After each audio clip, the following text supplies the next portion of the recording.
আসসালামু আলাইকুম প্রিয় দর্শক, সবাই কেমন আছেন? আশা করি অনেক ভালো আছেন। তো দর্শক বন্ধু, আজকে আমরা একটা ধান খেতে দেরি আছে, আপনারা দেখতে পাচ্ছেন। এটা হচ্ছে সেই ভিয়েতনামি ব্ল্যাক রাইস ধান। এই ধানটা সম্পর্কে আপনারা যদি জানেন তাহলে অবাক হবেন, কারণ এই ধানটা ক্যান্সার প্রতিষেধক, পাশাপাশি যারা ডায়াবেটিসে ভুগছেন এই ডায়াবেটিস নিয়ন্ত্রণে এই ধানের অনেক গুণ আছে। তো এই একটা ধান যেটা আসলে বাইরের দিকে চাষ হয়, সেই ধানটা আমাদের নিজামপুরে আমাদের এক কাকা চাষ করছেন। আমরা শুনবো আজকে এই ধান সম্পর্কে এবং রোগ প্রতিরোধ সম্পর্কে, বা এর আসলে কোন কোন সমস্যাগুলো আছে এই ধানের, এই বিষয়গুলো আপনাদেরকে জানার চেষ্টা করব। কারণ কথা বলবো আমার সেই কাকার সঙ্গে এবং বিস্তারিত এই ব্ল্যাক রাইস ধান সম্পর্কে আপনাদেরকে জানানোর চেষ্টা করব। অবশ্যই সম্পূর্ণ ভিডিওটি আজকে দেখতে থাকবেন। আসসালামু আলাইকুম। ওয়ালাইকুম কাকা, আসসালাম। কেমন আছেন আপনি? আছি ইনশাআল্লাহ একেবারে তো পাগল করে ফেলেন আমাদের। আমরা তো দেখার পরপরই চলে আসলাম যে আসলে এই ব্ল্যাক রাইস ধান, যেটা কিনা বিদেশে চাষ হয়, সেই ব্ল্যাক রাইস ধান এই নিজামপুরে চাষ হচ্ছে। সত্যি অবাক করে দিয়েছেন। তো কেমন আছেন প্রথমে বলেন একটু। আছি ইনশাআল্লাহ, আল্লাহর রহমতে ভালো আছি। ভালো আপনাদের আছেন? দোয়ায় আমি এই যে ধানটা খুব কষ্ট করে ম্যানেজ করি। এটার মাথায় আসলে কিভাবে, আপনার কি কারণে আসলে এই ধানটা চাষ করলেন আপনি এই প্রথমে? ধানটা আমার ছেলে মালয়েশিয়া থাকে, কথা মালয়েশিয়ায় বলছি? থাকে? হ্যাঁ, মালয়েশিয়া থাকে। ও বলছে আব্বা এই ধানটা ইতালি ধান, হ্যাঁ। এবং এই ধানটা ধানও কালো, চাইলও কালো, ভাত খাতেও চাইলের মেলা মূল্য দাম আছে। আর একটা বিশেষ কারণ হচ্ছে যে ক্যান্সার এবং ডায়াবেটিস প্রতিরোধ করে।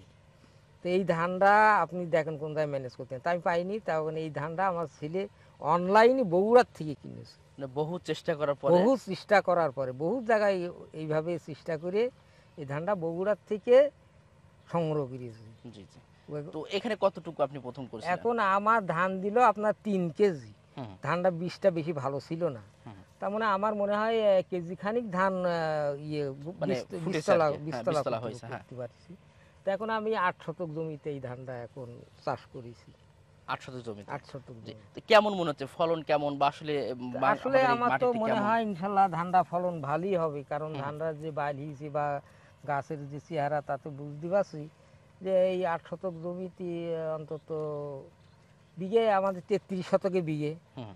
তা আমার মনে হয় 20 মণ করে ধান হবে হবে। ইনশাল্লাহ। আচ্ছা, রোগের ক্ষেত্রে আসলে অন্যান্য যে ধান আমরা গুলো দেখেছি, সেই ক্ষেত্রে এই ধানের বিষয়গুলো যদি একটু এই জানাতেন। এই ধানটার আমি তো ধরেন হাতে রেখেই সারটা দিয়েছি, ওষুধপালা দিয়েছি।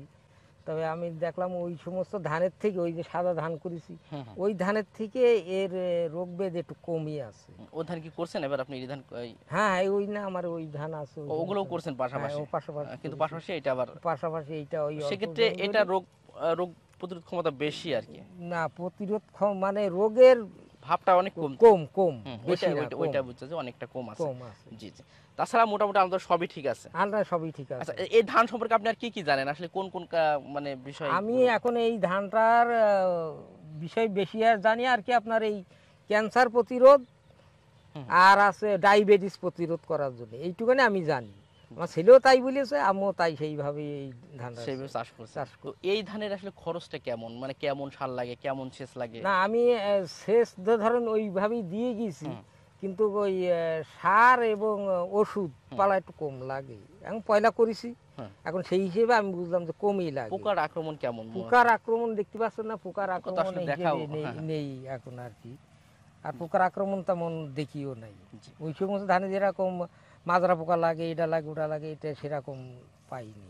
মানে বলা যায় ওই ধানের তুলনায় এই ধান চাষ করা মোটামুটি আরো ভালো আর কি। ভালো ভালো। আর সবচেয়ে বড় কথা দর্শক বন্ধু, আমি একটা কথা বলবো, সবচেয়ে বড় কথা যেটা, যেহেতু এটা ক্যান্সার প্রতিষেধক এবং পাশাপাশি যারা ডায়াবেটিস, যারা ভাত খেতে পারে না, বা অনেক সময় চিন্তা ভাবনা করতে হয়, চিন্তা ভাবনা করে খেতে হয়, তারা কিন্তু একদম নিশ্চিন্তে এই চালের ভাত কিন্তু আপনারা খেতে পারবেন। তো এর জন্য কাকা, তো অনেকেই আছেন যারা আসলে এই ধানটা আগ্রহী, অনেকে চাষ করবেন।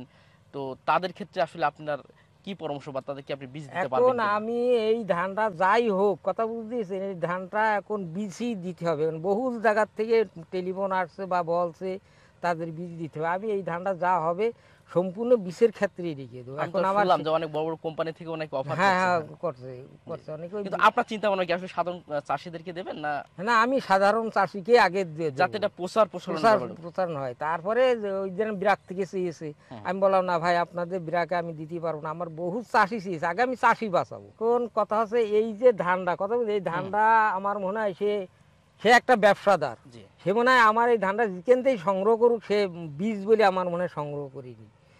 এই ধানটার মধ্যে আমি অনেক ভেজাল ধান পাইছি এবং সেই ধানটা আমি বেশি বেশি ধানটা করেছি। এখন এতে কিছু কিছু ভেজাল এখনও আছে, তা আমি একবার পুরো ধানটা শোধন করে নিয়ে একটু ধরে একটা ধানও আমি এতে ভেজালও রাখবো না। এবং আমি বিআরডিসি থেকে কৃষি অফিসার থেকে আমার ট্রেনিং করা আছে কীভাবে বীজ এগুলো? রাখলে আপনার ওই বীজ হবে, ভিত্তি বীজ, পরিপুষ্ট বীজটা আপনি পাবেন আর কি, মানে পরিপুষ্ট যেটা বলা হ্যাঁ হয়। পরিপুষ্ট হয়, ভিত্তি বীজ কীভাবে করে হুম। সেগুলো আমাদের কৃষি অফিসাররা ট্রেনিং করাইছে, আমার সেখানে জানা আছে। কেউ যদি চায়, যেহেতু আপনি বললেন চাষের জন্য কাজ করবেন, আমরাও চাই এটা বাংলাদেশে ছড়িয়ে যাক, হ্যাঁ, তো তাদের উদ্দেশ্যে আপনার মোবাইল নাম্বারটা দেবেন যাতে করে আপনার কাছে বীজগুলো সংগ্রহ আমার করতে পারে। মোবাইল নাম্বার আছে 01980 915019, 915019। প্রিয় দর্শক, শুনলেন, আমরা যতটুকু জানি আমরা ততটুকু আপনাদের চেষ্টা করলাম আপনাদের এই ব্ল্যাক রাইস যে ভিয়েতনামি এই ধান সম্পর্কে।